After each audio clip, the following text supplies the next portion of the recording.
दोस्तों बहुत बहुत स्वागत है आपका अपने चैनल पर। और मैं अभिषेक शर्मा इस वीडियो में थोड़ी सा डिस्कशन करूंगा अलग टाइप का, जो आपको बहुत ज़रूरी है जानना, सुनना, समझना, क्योंकि आप कहीं ना कहीं इन सारी चीज़ों से इन्वॉल्व रहते हैं। और सबसे बड़ी बात है, पूरे मध्य प्रदेश में कहीं ना कहीं आप देख रहे हैं कि हालात किस तरीके के होते जा रहे हैं। तो पूरा इस वीडियो में इस मुद्दे पर बात करेंगे। आपकी क्या राय है, आप क्या सोचते हैं, आपका क्या नज़रिया है, ये आपको कमेंट करके बताना है। और उसके पहले एक चीज़ और बता दूं, जितने लोग अभी जुड़ते चले जा रहे हैं व्हाट्सएप ग्रुप में, टेलीग्राम चैनल पर, एप्लीकेशन के अंदर, उन्हें एक बार फिर से बता दूं, हर किसी को मैं फ्री बैच में जोड़ लेता हूं। उसमें आपको डेमो नोट्स, टेस्ट, क्लासेस मिल जाती हैं। संडे को ऑनलाइन टेस्ट मिलता है। ये मैं बार बार आपको बताता रहता हूँ कि एग्ज़ाम जो है कि आने वाले हैं, कौन कौन से एग्ज़ाम आने वाले हैं, ये भी मैं सब बताता रहता हूँ। पिछले वीडियोज़ में सिलेबस वगैरह भी बताया।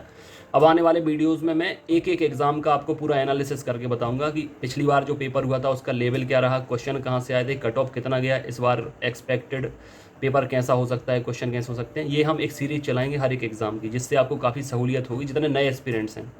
ठीक है। और सबसे बड़ी बात, अभी कुछ ऐसे टीचर्स हैं जिनके इंटरव्यू लिए जा रहे हैं क्योंकि देखिए होता क्या है कि पढ़ाने के लिए तो बहुत सारे लोग अवेलेबल होते हैं, लेकिन आपके लिए बेहतर क्या है, बेस्ट विकल्प क्या है, उसमें थोड़ी सा टाइम लगता है। अब हुआ क्या है कि पिछली बार जो टीचर हमने रखे थे उनका वर्ग 1 और वर्ग 2 में मतलब उनका सिलेक्शन हो गया है और ज्वाइनिंग भी मिल गई है, तो वो अभी स्कूल में व्यस्त हो गए हैं, इसलिए उनके पास टाइम नहीं है पढ़ाने के लिए। तो अब नई फैकल्टी का हमें थोड़ी सा इंटरव्यू लेना पड़ रहा है, इसलिए बहुत जल्दी आपको क्लासेस मिलना शुरू हो जाएंगी। लेकिन जब तक क्लासेस नहीं मिल रही हैं तब तक आपको नोट्स, अगर ऑनलाइन जुड़ रहे हैं तो ऑनलाइन पढ़िए, घर पर मंगा रहे हैं तो घर पर थोड़ी सा सिलेबस देखना शुरू करें, थोड़ी सा नोट्स पढ़ना शुरू करें।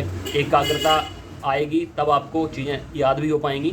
तो अभी से आप प्रैक्टिस करिए उन सारी चीज़ों की। धीरे धीरे सारा कुछ आपको मिलता रहेगा। मैं टाइम टेबल भी दे दूंगा, लाइव क्लासेस भी मिलेंगी, नहीं देख पाएंगे तो रिकॉर्डेड भी मिलेंगी, क्योंकि बहुत सारी ऐसी हाउस वाइफ्स हैं, मतलब गृहिणी हैं, महिलाएं हैं जो व्यस्त रहती हैं। हो सकता है मॉर्निंग टाइम में क्लास रहे, वो ना देख पाएँ, तो उन्हें रिकॉर्डेड भी मिल जाएँ। कुछ भी मिस नहीं होगा, एक एक चीज़ आप बार बार देखेंगे। मैंने पुरानी क्लासेस से मोनेटाइजेशन भी हटा दिया है, अब ऐड भी नहीं आएंगे। ठीक है, किसी भी तरह की समस्या नहीं आएगी आपको। जितने लोग ऑनलाइन टेस्ट नहीं दे पा रहे हैं, कोशिश करें कि दें। हालांकि मैं पीडीएफ भी दे दूंगा, तो पीडीएफ से भी कर सकते हैं। जितना फेवर, इतना सपोर्ट होगा मैं करूंगा। सब कुछ यहीं से मिलेगा, routine, strategy, time table, content, notes, her cheese, everything, H and everything. ठीक है, तो आप जुड़े रहिए। जितने लोग नए हों, चैनल पर पहली बार आए हों, चैनल से भी जुड़ें, सब्सक्राइब करके बेल आइकन प्रेस करें। एप्लीकेशन की लिंक डिस्क्रिप्शन कमेंट बॉक्स में दी गई है, वहाँ से डाउनलोड कर सकते हैं। प्ले स्टोर से भी डाउनलोड कर सकते हैं। जो चैनल का नाम है वही एप्लीकेशन का नाम है। कोई डाउट, कोई क्वेरी हो तो कमेंट करके पूछिए। ऑडियो से अपना नाम और एग्जाम का नाम बताना है और इस नंबर पर मैसेज कर देना है 9981 167 और 757। चलिए शुरू करते हैं अब इस वीडियो को।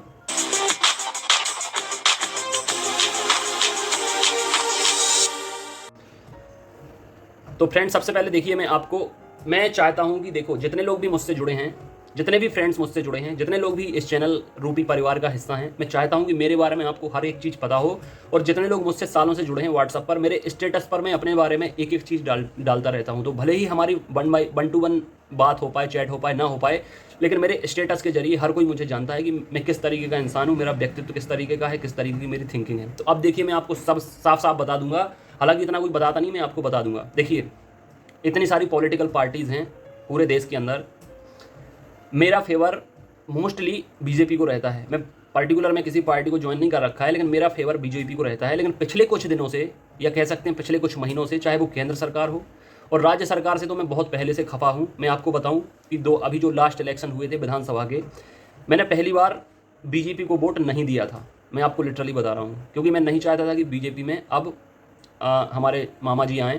क्योंकि देखिए, मामा जी के होते हुए होना तो बहुत बेहतर चाहिए था, क्योंकि ये लगभग तीसरी चौथी मतलब एक कई सालों से राज कर रहे हैं शिवराज सिंह सरकार, तो होना तो बहुत बेहतर चाहिए था हमें। मतलब मध्य प्रदेश में लगातार जब यही मुख्यमंत्री बने हुए हैं कई सालों से, तो कोई अड़चन, कोई बाधा तो थी नहीं। मध्य प्रदेश चाहते तो पूरे भारत का एक ऐसा राज्य बन सकता था जो दूसरे राज्यों के लिए एक आइडल बने, पर्याय भी बने और एक आदर्श भी बने।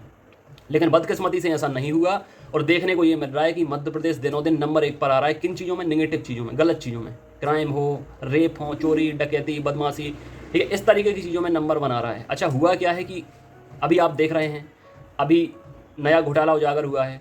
ठीक है, आंगनवाड़ी में खाद्य का, पोषण का, ये नया घोटाला आया है। अच्छा, दिक्कत इस बात की है कि पर्दे के पीछे घोटाले बहुत हो रहे हैं। क्योंकि मैं चीज़ों का एनालिसिस करता हूँ, इसलिए चीज़ें मुझे समझ में आती। शिक्षक भर्ती में भी घोटाला हुआ है, वर्ग 1 में हुआ, वर्ग 2 में हुआ, वर्ग 3 में तो खुलेआम हुआ है, और उसमें कुछ हो भी नहीं रहा है। देखिए, पेपर लीक हुआ है, जांच एजेंसी ने रिपोर्ट भी दे दी है। ठीक है, और मतलब ये लग रहा है कि चोरी और सीना चोरी, बस दोनों चीज़ें। अब तो यही समझ में, मतलब मामा जी ने ऐसा समय दिखा दिया है कि अब ये भरोसा हो गया है कि कलयुग में इंसान कितना भी गलत हो, लेकिन अगर उसके पास ताकत है तो वो इंसान कहीं ना कहीं बाजी मार ले जाएगा। ये चीज़ें अब देखने को मिल रही हैं। समस्या इस बात की है, आप देख रहे होंगे सीबीआई हो या ईडी हो, बहुत सारे ऐसे राज्य हैं जहां पर छापे घल रहे हैं और करोड़ों अरबों की रकम संपत्ति पकड़ी जा रही है, बल्कि इतनी संपत्ति पकड़ी जा रही है कि उसको काउंट करने के लिए, गिनने के लिए कई कई अधिकारी, कई कई मशीनें कई कई दिनों तक लगे रहते हैं अपने काम में। मैंने आप पिछले कुछ वीडियो में भी बोला था कि अगर मध्य प्रदेश में भी ऐसा कुछ देखने मिल जाता, अगर यहाँ बीजेपी की गवर्नमेंट नहीं होती। मध्य प्रदेश में तो आप देख रहे हैं कि बीजेपी की सरकार कितने सालों से है। यहाँ तो अगर छापा पड़े, चाहे सीबीआई का चाहे ईडी का, तो यहाँ तो मुझे लगता है कि कुछ अलग ही ऐसा मिलेगा कि होश उड़ जाएंगे। अब देखिए, मैं बीजेपी को पसंद करता हूँ, लेकिन इसका मतलब ये नहीं कि मैं ब्लाइंड फॉलोअर हूँ। अगर कोई चीज़ अच्छी है तो मैं अच्छी बताऊंगा, अगर कोई चीज़ गलत है तो मैं गलत बताऊंगा। अब इसका ये भी मतलब नहीं कि मैं दूसरे पक्षों को फेवर कर रहा हूँ। दूसरे पक्षों का काम तो ठीक है, ऐसा ही है कि विपक्ष का आप देख रहे होंगे कि अलग अलग दल मिलकर एक यूनियन बनाते हैं, संगठन बनाते हैं, और उनका अपना कुछ ना तो आइडियोलॉजी है, ना कोई सिद्धांत है, ना कोई विचारधारा है। उनका मुद्दा सिर्फ एक है कि मोदी को हराना है या बीजेपी को हराना है। बाद में क्या होगा वो सोच रहे हैं कि हम निपट लेंगे, लेकिन सबसे पहला जो एम हमारा टारगेट है कि मोदी को हराना है या बीजेपी को हराना है। ये कोई विचारधारा नहीं होती, ये कोई आइडियोलॉजी नहीं होती है। इसलिए मैं उन दलों का समर्थन नहीं करता, चाहे कोई भी दल हो, ठीक है, चाहे कांग्रेस हो, चाहे आम आदमी पार्टी हो, चाहे कुछ भी हो, चाहे सपा हो, चाहे बसपा हो, कोई भी हो, मैं उनका समर्थन नहीं करता। लेकिन बीजेपी में क्या क्या बेहतर होना चाहिए था, क्या और अच्छा होना चाहिए था, मध्य प्रदेश को कहाँ लेकर जाना चाहिए था, वहाँ पर नहीं पहुँचा है। सिस्टम में गड़बड़ियाँ हो रही हैं, सिस्टम में खामियाँ आ रही हैं, ठीक है। चूंकि हम युवा हैं, युवाओं की जिम्मेदारी है कि अपना उनका जो भी, क्योंकि भविष्य युवाओं के हाथों में होता है, वो किस तरीके से चीज़ों को देखते हैं, किस तरीके से चीज़ों को सोचते हैं, वो सामने रखना बहुत ज़रूरी होता है। और सबसे बड़ी बात, हमारी सरकार है, मतलब और तो सबके प्रति ये अपनी जिम्मेदारी समझते हैं, गरीब हों, किसान हों, ठीक है, मजदूर हों, ठीक है, या अलग अलग तरह की योजनाएं चलाते हैं। लेकिन अगर पहली चीज़ तो ये रोजगार नहीं दे रहे मध्य प्रदेश में। अभी सर्वे होता है तो पता चलता है लाखों पद खाली हैं, हर तरीके के विभागों में पद खाली हैं। और परेशानी की बात तब हो जाती है कि जब ये नई भर्ती ना करने का सोचकर ये सोचते हैं कि जो पुराने कर्मचारी काम कर रहे हैं उनका रिटायरमेंट और बढ़ा दिया जाए। समस्या ये इस बात की हो जाती है, जहां बेचारे बेरोजगार एक एक दिन इतनी तकलीफ से, इतनी परेशानी से गुजार रहे हैं, कैसे भी करके, इस उम्मीद में कि हमारा कल सुनहरा होगा, कल बेहतर होगा, कल कुछ अपॉर्चुनिटी मिलेगी। लेकिन अगले दिन उन्हें खबर मिलती है कि अभी ये अनुशंसा की जा रही है कि जो कर्मचारी 62 साल में रिटायर्ड होने वाले थे, अब उनकी उम्र बढ़ाकर 65 कर दी जाए। ये तकलीफ मिलती है, ये समस्या इतनी बढ़ रही है, खासकर मध्य प्रदेश के अंदर 60 से 62 और 62 से 65, मतलब बेरोजगार बेचारे जितने भी युवा हैं, ये सपने देखने तक का हक छीन लिया है मामा जी ने। ये बहुत तकलीफ की बात है। 20 और 30 साल के बीच में, जो मैंने अपने पिछले वीडियो में भी जिक्र किया कि ये गोल्डन टाइम होता है, युवा अवस्था जो होती है, जवानी का गोल्डन टाइम होता है, गोल्डन पीरियड होता है अपना फ्यूचर बनाने का। और इसके बाद की जो ज़िंदगी आधारित होती है वो इन्हीं 10 सालों में डिसाइड होता है कि आगे की हमारी जो ज़िंदगी है वो किस डायरेक्शन में जाएगी। लेकिन मध्य प्रदेश के बेरोजगार बेचारे इतने हताश, इतने निराश हैं कि इसी उम्र के अंदर उनके दिमाग के अंदर कितने नेगेटिव, कितने बुरे बुरे थॉट आ रहे हैं। ये अगर कोई 4 बच्चों के बीच में बैठे, मैं भी कभी जब चला जाता हूँ घूमने फिरने, चूँकि मैं डाउन टू अर्थ व्यक्ति हूँ और मैं हमेशा मैं चाहता हूँ कि मैं ऐसे लोगों के बीच में जाऊँ। मैं ना कोई नेता हूँ, ना भविष्य में बनने का सोचा है, ठीक है, ना मैं किसी पॉलिटिकल पार्टी का लीडर हूँ, लेकिन फिर भी मैं एक आम इंसान के नाते मैं हमेशा जानना चाहता हूँ कि लोगों के बीच में किस तरीके की समस्याएं हैं, किस तरीके का सामना लोग कर रहे हैं। जब भी मैं कभी निकल जाता हूँ जनरली चाय या कॉफ़ी पीने के लिए बाहर, तो वहाँ पर स्टॉल पर जनरली बच्चे मिल जाते हैं, या तो कोचिंग से आए हुए होते हैं या बैठकर डिस्कशन कर रहे होते हैं। तो उनकी बातें आप जब सुनते हैं कि बेचारे बाहर रह रहे हैं, रेंट के लिए पैसे नहीं हैं, ठीक है, बेचारे दोनों टाइम खाने का भी प्रॉपर बंदोबस्त नहीं कर पा रहे हैं, और सबसे बड़ी बात, अगर किसी दिन वो दोस्तों के साथ पार्टी कर लेते हैं या किसी होटल चले जाते हैं तो पूरे महीने का एस्टीमेट उनका गड़बड़ा जाता है। और इसके साथ साथ घर पर 1000 तरह की समस्याएं, कहीं बहन की शादी, कहीं मम्मी पापा की बीमारी, और सबसे बड़ी बात, घर वाले कई बार ये भी ब्लेम कर देते हैं कि बेटा तुम्हें अपने आप से नहीं लगता, तुम इतने बड़े हो गए हो, हम कब तक तुम्हारी मतलब देख रेख करेंगे या कब तक पैसा देंगे। तो अब लड़कों के पास या तो ये विकल्प बचता है कि भाई तैयारी छोड़ के और कोई प्राइवेट जॉब ज्वाइन करो। प्राइवेट में कितना शोषण हो रहा है, सरकार इस पर भी ध्यान नहीं दे रही है। एटलीस्ट सरकार इतना कर सकती है कि प्राइवेट सेक्टर में जो शोषण हो रहा है उस पर नज़र रखी जाए, या जो योजनाओं का जो पैसा आ रहा है उसमें घोटाले ना हो पाएँ। अभी अगर ईडी का या सीबीआई का छापा मध्य प्रदेश के अंदर पड़े तो अभी तो 1-2 घोटाले ही सामने आ रहे हैं। अब पूरी लिस्ट भरी पड़ी है हर न्यूज़ चैनल की घोटाले से। तो 1-2 नहीं, कई घोटाले मध्य प्रदेश में हुए हैं, लेकिन चूंकि सरकार उन्हीं की है, कई सालों से है, इसलिए उन्हें उजागर नहीं किया जा रहा है। बदकिस्मती की बात है।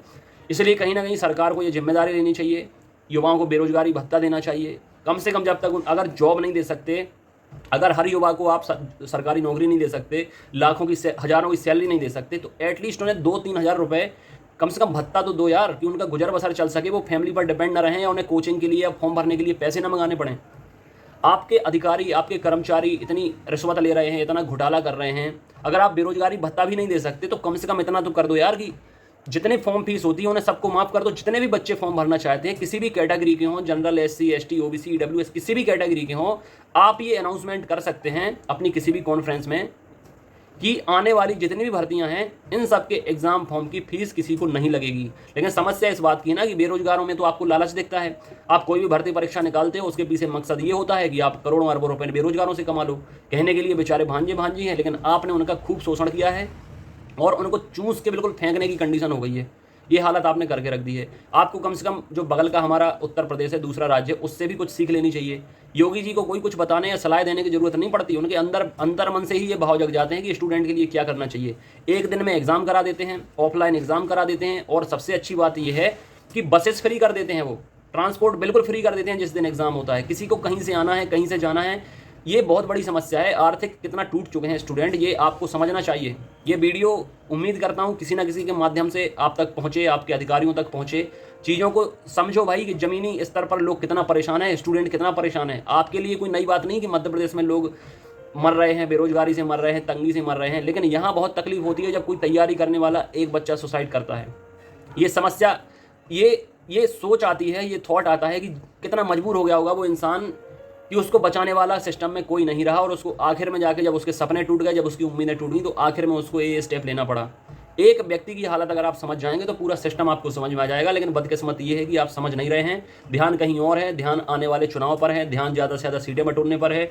ये बहुत बहुत गलत बात है। एक ठीक है, CM हैं, मंत्री हैं, कुछ भी है, XYZ, एक इंसान तो बनिए। मेरी हमेशा हर किसी से यही रिक्वेस्ट रहती है, जितने लोग भी इस वीडियो को देख रहे हों, चाहे मेरे स्टूडेंट हों, ये मेरे जितने भी इस परिवार का हिस्सा हैं, जितने भी कैंडिडेट हों, चाहे कोई भी XYZ मेरे वीडियो को देख रहा हो, सबसे पहले मेरी ये रिक्वेस्ट रहती है कि बाद में आप कुछ भी मान लेना, लेकिन सबसे पहले एक इंसान बनिए। बीइंग ह्यूमन, एक इंसान बनिए। इंसान बनेंगे तो जीव जंतुओं की समस्याएं, इंसानों की समस्याएं समझ में आएंगी। किसी के साथ आप कुछ गलत नहीं कर सकेंगे और भविष्य में कुछ बेहतर ही करेंगे समाज के लिए, दूसरे लोगों के लिए। इसलिए उम्मीद है कि भविष्य में कुछ अच्छा होगा, तभी हम सबका सहयोग आपको मिलेगा, युवाओं का पूरा सहयोग आपके साथ रहेगा। लेकिन अगर आने वाले दिनों में हमें कुछ बेहतर नहीं मिला तो आपके लिए बड़ी समस्या पैदा हो जाएगी, क्योंकि भविष्य का रुख बदलने के लिए युवाओं को जाना जाता है, और युवाओं ने रुख आपका लगभग बदल ही दिया था पिछले विधानसभा चुनाव में। लेकिन अनफॉर्चुनेटली कि ये आपका खेल जो चलता रहता है तोड़ मरोड़ की राजनीति का, वो आप उसमें सक्सेसफुल हो गए। लेकिन ये बार बार नहीं चलेगा। या तो आप खुद ही इस्तीफा दे दीजिए अगर आपको सत्ता का मोह खत्म हो गया हो, ठीक है, आप छक गए होंगे, बहुत टाइम हो गया है आपको। लेकिन अगर आपको इस्तीफा नहीं देना, आप चाहते हैं कि आने वाले और कुछ सालों में आप बाकी में मध्य प्रदेश के मुख्यमंत्री बनकर रहें, आपकी पार्टी ही सत्ता पर राज करे, तो कहीं ना कहीं अब आपको युवाओं पर ध्यान देना पड़ेगा, युवाओं की हालत पर ध्यान देना पड़ेगा। कम से कम जितना उनसे लूट रहे हो फॉर्म भराने के लिए, इतना ट्रांसपोर्ट में लूटते हो, इतने मेंटली इतना प्रेशर रहता है, एटलीस्ट एक दिन ऑफलाइन एग्जाम कराओ, एक पेपर आए, एक रिजल्ट मिले, हर जिले में सेंटर होना चाहिए। और फॉर्म फीस आप बिल्कुल माफ़ कर दीजिए हर किसी की। कम से कम पढ़ाई के लिए लोन नहीं निकलवा रहा कोई, तो पढ़ाई के लिए आप फॉर्म भरने की फ़ीस तो माफ़ कर सकते हैं ना। तो उम्मीद करता हूँ कि भविष्य में कुछ अच्छा मिले। और ये हमें मैनिफेस्टो में नहीं चाहिए, आपके घोषणा पत्र में नहीं चाहिए कि जब आपके इलेक्शन होंगे तो घोषणा पत्र दे देंगे। ये आपकी हमें पहले ग्राउंड लेवल पर सारी चीज़ें चाहिए। इस वीडियो को बहुत सारे लोग सपोर्ट करेंगे, अच्छा लगेगा, इसको शेयर करिए ताकि दूसरे लोगों को पहुँचें, ठीक है। और लगातार आप जुड़े रहिए, क्योंकि अगले साल चुनाव होने हैं, तो कहीं ना कहीं हमें यूनिटी में रहना पड़ेगा, संगठन में रहना पड़ेगा। अभी आने वाले टाइम में आंदोलन की भी ज़रूरत पड़ेगी। लेकिन मैं अपने साथियों से रिक्वेस्ट करूंगा, बहुत सारे अदर यूट्यूबर्स हैं, कि प्लीज़ हमारे किसी भी जो भी हम आगे स्टेप लेने वाले हैं, इसको पॉलिटिकल रूप ना दिया करिए, ठीक है, कि फिर सामने वाले को ये लगे कि ये किसी पार्टी से जुड़े हुए हैं इसलिए हमारा विरोध कर रहे हैं। एक स्टूडेंट के नाते या एक स्टूडेंट के लीडर के नाते मैंने सबसे पहले बता दिया कि मैं किसी पार्टी का ना तो मेंबर हूँ, ठीक है, ना मैं किसी पार्टी से जुड़ा हुआ हूँ। अपनी जो बात कह रहा हूँ जिम्मेदारी से कह रहा हूँ, एक आम इंसान के नाते कह रहा हूँ, और जितने लोग मुझसे, जितने स्टूडेंट जुड़े हैं उनके लीडर के तौर पर कह रहा हूँ। इसलिए हमें जो भी आगे करना होगा एक सामान्य व्यक्ति के तौर पर करना होगा, ना कि किसी पॉलिटिकल पार्टी से जोड़कर अपने आप को आगे रिप्रेजेंट करना होगा। ठीक है फ्रेंड्स, इस वीडियो में इतना ही। God bless you, take care.